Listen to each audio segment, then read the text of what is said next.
جب آپ کسی معاملے کے دو پہلوؤں میں الجھ جائیں اور یہ نہ جان سکیں کہ صحیح کیا ہے اور غلط کیا ہے تو خواہشات نفس کی خلاف ورزی کریں۔ یہ اس لیے کہ نفسانی خواہشات انسان کی بری قیادت کرتی ہیں۔ اللہ تعالیٰ قرآن میں کہتے ہیں کہ اپنے نفس کی خواہش کی پیروی نہ کرنا ورنہ یہ تمہیں اللہ کے راستے سے گمراہ کر دیں گی۔ اللہ تعالیٰ قرآن میں فرماتے ہیں کہ اے بندو، اللہ کے رسول صلی اللہ علیہ وآلہ وسلم تمہیں جس کام کے کرنے کا حکم دیں وہ کام کرو، جس سے منع کریں اس سے رک جاؤ، باز آ جاؤ۔ اب منکرین حدیث کا طریقہ واردت کیا ہوتا ہے؟ رسول اللہ صلی اللہ علیہ وآلہ وسلم نے فرمایا کہ وہ وقت دور نہیں جب ایک شخص اپنے پلنگ پر تکیہ لگائے ہوئے بیٹھا ہوگا اور اسے میری حدیثوں میں سے ایک حدیث سنائی جائے گی اور وہ کہے گا کہ میرے اور تمہارے درمیان اللہ کی کتاب قرآن مجید موجود ہے، جس چیز کو اس میں حلال پائیں گے اسے حلال جانیں گے اور جس چیز کو اس میں حرام پائیں گے اسے حرام جانیں گے، یعنی کہ ہمیں حدیث کی کوئی ضرورت نہیں۔ تو کان کھول کے خوب سن لو، رسول اللہ صلی اللہ علیہ وآلہ وسلم نے جس چیز کو حرام قرار دیا وہ ایسی ہے جیسے اسے اللہ نے حرام قرار دیا ہو۔ لوگ ہمیشہ تمہاری راہ میں پتھر پھینکیں گے، وہ تمہیں کہیں گے کہ یہ تم نہیں کر سکتے، but you have to tell them that I can do it، میں یہ کر سکتا ہوں۔ اپنے عمل سے بتانا ہے، اپنے کام سے بتانا ہے۔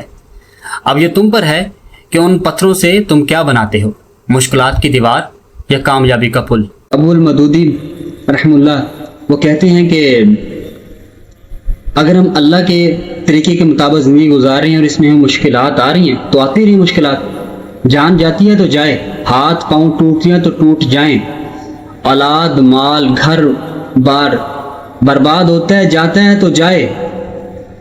یہ زندگی دی ہوئی کس کی ہے؟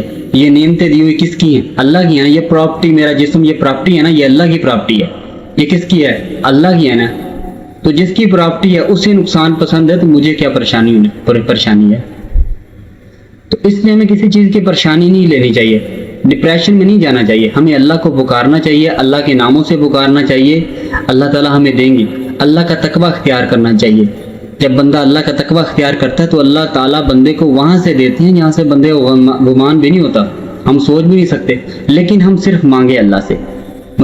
ایک بہت ہی پیاری حدیث ہے کہ آپ صلی اللہ علیہ وآلہ وسلم نے فرمایا کہ جب کسی کے گھر میں بیٹی پیدا ہوتی ہے تو اللہ کے حکم سے آسمان سے ایک فرشتہ اترتا ہے، وہ ماں اور بیٹی دونوں پر اپنے پر سے چھاؤں کر دیتا ہے اور کہتا ہے کہ جو ان پر خرچ کرے گا اللہ ان کا ساتھی ہو جائے گا۔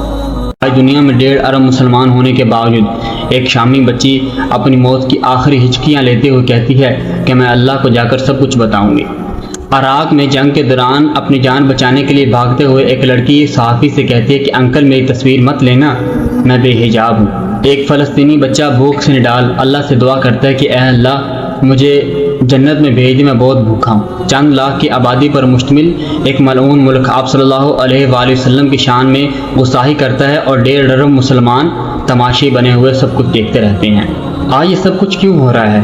کیونکہ انہیں معلوم ہے کہ یہاں کوئی پاکستانی، افغانی، ہندوستانی، کوئی سعودی، اماراتی، کوئی بنگالی یا ملائی مسلمان ہے۔ اگر آج ہم متحد ہوتے، آج ہم اکٹھے ہوتے، ایک دوسرے کے درد کا احساس ہوتا، ایک دوسرے کی تڑپ ہوتی، جبکہ مقابلے میں کفر فوجی نیٹو اتحاد کی صورت میں متحد ہے۔ خلیل جبران کہتے ہیں کہ میں نے کئی دفعہ غور کیا اور کئی بار میں نے سوچا کہ موت کیا ہے، اس کا زندگی کے ساتھ کیا تعلق ہے۔ وہ کہنے لگے کہ ایک میں نے سمندری جہاز دیکھا، وہ ساحل سے دور ہوا اور نظروں سے اوجھل ہو گیا اور سب لوگ کہنے لگے کہ چلا گیا چلا گیا۔ تو میں نے سوچا کہ دور ایک بندرگاہ ہوگی اور اسی جہاز کو دیکھ کر لوگ کہہ رہے ہوں گے کہ آ گیا آ گیا۔ شاید اسی کا نام موت ہے کہ پرانی زندگی کا خاتمہ اور نئی زندگی کی شروعات۔ ابلیس کا رویہ یہ تھا کہ وہ اپنی غلطی پر شرمندہ نہیں ہوا، اور ہمارا رویہ یہ ہے کہ اپنی غلطی پر شرمندہ ہو کر توبہ کرنے والوں کو ایسا ذلیل کرتے ہیں کہ وہ پھر سے ابلیس کا کردار ادا کرنے لگتے ہیں۔ اگر کسی کی توبہ سے کھیل کر آپ خود کو تیز ترین انسان سمجھتے ہیں تو یقین کریں آپ تیز ترین انسان تو نہیں، گھٹیا ترین انسان ضرور ہیں۔ ہمارے معاشرے کا یہ دستور بن چکا ہے کہ اگر کوئی شخص 99 نیکیاں کرتا ہے اور اس سے ایک مسٹیک ہو جاتی ہے تو ہم اس کی 99 نیکیوں کو بھول جاتے ہیں اور ایک جو اس نے برائی کی ہوتی ہے اس پر اس کو ایسا ذلیل و رسوا کرتے ہیں کہ پھر جو دیکھنے والے ہوتے ہیں وہ ہمارا یہ رویہ، جس طرح ہم موٹیویٹ کرتے ہیں، وہ ہمارا یہ رویہ دیکھ کر جو دین کی طرف آنے کی کوشش کر رہے ہوتے ہیں یا دین کی طرف آنا چاہتے ہیں، ہمارا یہ رویہ دیکھ کر وہ کہتے ہیں کہ یار میں ہمیں چنگا، میں ایم ٹھیک ہے. ہمیں چاہیے تو یہ تھا کہ ہم یار اسے موٹیویٹ کرتے, اس سے غلطی ہو گئی ہے تو اس کی غلطی کو ہم پسے پوچھ ڈال کر اس کی وہ 99 نیکیوں پہ اسے موٹیویٹ کرتے, اسے اپریشیٹ کرتے. لیکن ہم نے تو قسم کھائی ہوئی ہے کہ نہیں ہم نے تو تمہیں ذلیل کرنا ہی کرنا ہے. تم دین کی طرف کیوں آ رہا ہے, تو کیوں کوشش کر رہا ہے نیکیاں کرنے کی, گناہ چھوڑنے کی کوشش تو کیوں کر رہا ہے. ایک بات ہمیشہ اپنے ذہن میں رکھیں کہ دنیا میں کوئی شخص کمپلیٹ نہیں ہے, کوئی کامل شخص نہیں ہے. میں نہیں ہوں, آپ نہیں ہیں, وہ نہیں ہے, کوئی بھی کمپلیٹ شخص نہیں ہے. اگر آپ پورا عمر زندگی گزارنا چاہتے ہیں نا تو آپ خود کو قبول کریں کہ آپ کون ہیں, اور دوسروں کا احترام کریں کہ وہ کون ہیں. ہمیشہ اپنی خامیوں پہ نظر رکھیں اور دوسروں کی اچھائیوں پہ نظر رکھیں. کچھ رشتوں کے ختم ہونے کی وجہ یہ ہوتی ہے کہ آپ بول نہیں پاتے اور دوسرا سمجھ نہیں پاتا. مؤثر گفتگو کا انحصار اس بات پر ہوتا ہے کہ آپ جو کہنا چاہ رہے ہیں سامنے والا اس بات کو صحیح طرح سے سمجھ جائے. لوگوں کی عقل کے مطابق کلام کیا کریں. گاؤں سے آنے والی اماں جی سے ڈاکٹر کبھی اس سے اس کی مرض کے بارے میں انگلش میں بات نہیں کرے گا. آپ کو تکلیف کیا ہے, آپ کو مرض کیا ہے, وہ اپنی مادری زبان میں ڈاکٹر صاحب کو بتا سکتی ہیں. اپروچیبل بنیں, لوگوں کے لیے آسان بنیں, آسانیاں پیدا کریں, مشکل نہیں, تاکہ لوگ آپ کو سننے کے لیے ترسیں نہ کہ آپ سے ڈریں. اللہ کے بندے کہتے ہیں کہ سب سے زیادہ سمجھدار وہ شخص ہے جو نیک ہونے کے باوجود بھی بے چین رہے, اور سب سے زیادہ بیوقوف اور بے عقل انسان وہ ہے جو گناہ کرنے کے بعد بھی بے فکر رہے.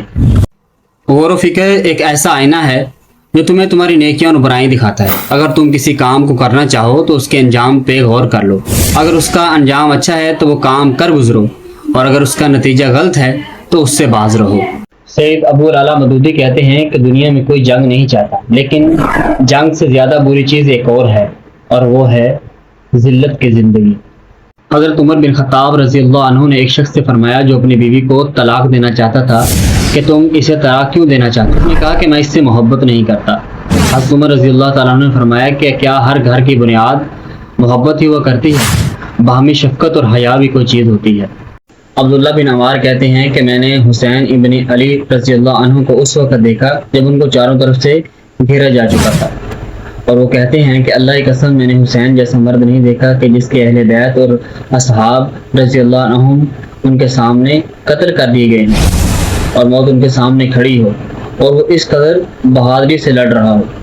ایک مرد کسی ایسی عورت کے ساتھ نکاح کرتا ہے جو خوبصورتی میں اسے چاند جیسی نظر آتی ہے, اور اسے دیکھنے والوں کو ایسا لگتا ہو کہ جیسے اس نے بہت بڑی کامیابی حاصل کر لی.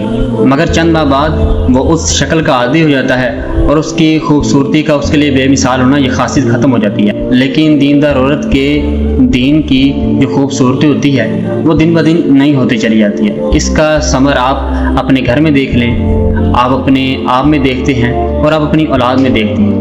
آپ صلی اللہ علیہ وآلہ وسلم نے فرمایا کہ دنیا کے متاع ہے اور دنیا کی بہترین متاع اس کی بیوی ہے. شیخ محمد بن صالح رحمہ اللہ فرماتے ہیں نیک عورت کو فوقے دینا اختیار کرنا تم پر لازم ہے, کیونکہ وہ ایسی خوبصورت عورت سے کہیں زیادہ بہتر ہے جو دیندار نہ ہو. آپ صلی اللہ علیہ وآلہ وسلم نے فرمایا کہ 4 چیزوں کی بنیاد پر عورت سے نکاح کرو: اس کے مال کی وجہ سے, اس کے حسب و نسب کی وجہ سے, اس کی خوبصورتی کی وجہ سے, اور چوتھا دینداری کی وجہ سے. اور تم دینداری کی بنیاد پر عورت سے نکاح کرنا, اگر تم ایسا نہ کرو گے تو تمہارے ہاتھوں کو مٹی لگے گی, یعنی کہ اخیر میں تم کو ندامت ہوگی.